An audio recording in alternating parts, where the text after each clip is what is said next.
ഫെബിനെ അവിടെ ഇരിക്കേ.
ഞാൻ നിന്റെ വാഹനത്തിൽ യാത്രയിലുണ്ടായിരുന്നപ്പോൾ നിന്റെ യാത്ര എത്ര സുഗമമായിരുന്നു, എത്ര സന്തോഷത്തോടെ, എത്ര അനുഗ്രഹത്തോടെ നീ യാത്ര ചെയ്തവനാണ്.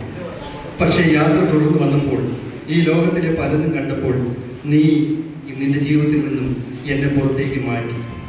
മറ്റുള്ളവർക്ക് എന്നേക്കാൾ കൂടുതൽ സ്ഥാനം കൊടുത്തതിൻ്റെ ഫലമായി ഞാൻ ഒത്തിരി ഒത്തിരി ഒത്തിരി നിന്നിൽ നിന്നും അകന്നു പോകുവാനായി ഇടയായി. ഇപ്പോൾ ഒടുവിൽ എന്നെ നീ മുഴുവനായി ഒഴിവാക്കി. എന്നെ ഒഴിവാക്കിയതിന് ശേഷം നിനക്ക് സംഭവിച്ചത് മനസ്സിലായോ? ലോകത്തിലുള്ള ആര് നിന്റെ കൂടെ ഉണ്ടായാലും അവർക്കാർക്കും നിന്നെ രക്ഷിപ്പാൻ കഴിയില്ല. നിന്നെ രക്ഷിപ്പാൻ കഴിയുന്നത് ഞാൻ മാത്രം. നീ വചനത്തിൽ വായിച്ചിട്ടില്ലേ, അവൻ എൻ്റെ നാമത്തെ അറിയാൻ ഞാൻ അവനെ ഉയർത്തും, അവൻ എന്നെ വിളിച്ചപേക്ഷിക്കും, ഞാൻ അവന് ഉത്തരവുള്ളൂ. മകനെ, അത് ഞാൻ തന്നെ.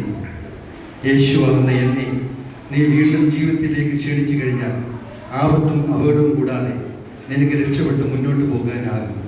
എപ്പോഴെല്ലാം നീ എന്നെ ഉപേക്ഷിക്കുന്നു, എൻ്റെ സ്ഥാനം കുറച്ച് കഴിയുന്നു, അപ്പോഴെല്ലാം നീ അപകടങ്ങളിലേക്ക് വീണുപോകും. പ്രിയപ്പെട്ടവരെ, നിങ്ങളോട് എനിക്ക് പറയാനുള്ളത്, നിങ്ങളുടെ ജീവിതത്തിൽ ആർക്കാണ് ഏറ്റവും അധികം സ്ഥാനം കൊടുത്തിരിക്കുന്നത്? നിങ്ങൾ യേശുവിന് സ്ഥാനം കൊടുക്കുകയാണെങ്കിൽ നിങ്ങളുടെ ജീവിതയാത്ര സുഗമമായി മുന്നോട്ട് പോകും. എന്നാൽ വിശ്വാസത്തിൽ ഇറങ്ങുമ്പോൾ ഉള്ള സ്നേഹം ഇപ്പോൾ നിങ്ങൾക്കുണ്ടോ എന്ന് പരിശോധിച്ച് നോക്കൂ. നിങ്ങളുടെ ആദ്യ സ്നേഹം നിങ്ങൾ വിട്ടുകളഞ്ഞിരിക്കുന്നു. നിങ്ങൾ മറ്റു പലതിനും മുൻതൂക്കം കൊടുത്തിരിക്കുന്നു. അതുകൊണ്ട് നിങ്ങൾ നിങ്ങളുടെ ജീവിതത്തിൽ നിന്ന് എനിക്ക് സ്ഥാനം ഇല്ലാതെയാക്കി. ഒന്നാം സ്ഥാനമായിരുന്ന എന്നെ 2ഉം 3ഉം സ്ഥാനങ്ങളിലേക്ക് മാറ്റി ഒടുവിൽ നിങ്ങളുടെ ജീവിതത്തിൽ നിന്നും നിങ്ങളുടെ ഹൃദയത്തിൽ നിന്ന് തന്നെ എന്നെ ഇല്ലാതാക്കിയില്ലേ? സമ്പത്തും മറ്റ് സൗഭാഗ്യങ്ങളൊക്കെ ലഭിച്ചപ്പോൾ, വലിയ കാലം വീടുകളൊക്കെ ലഭിച്ചപ്പോൾ എൻ്റെ സ്ഥാനം എവിടേക്ക് മാറ്റി നിങ്ങൾ?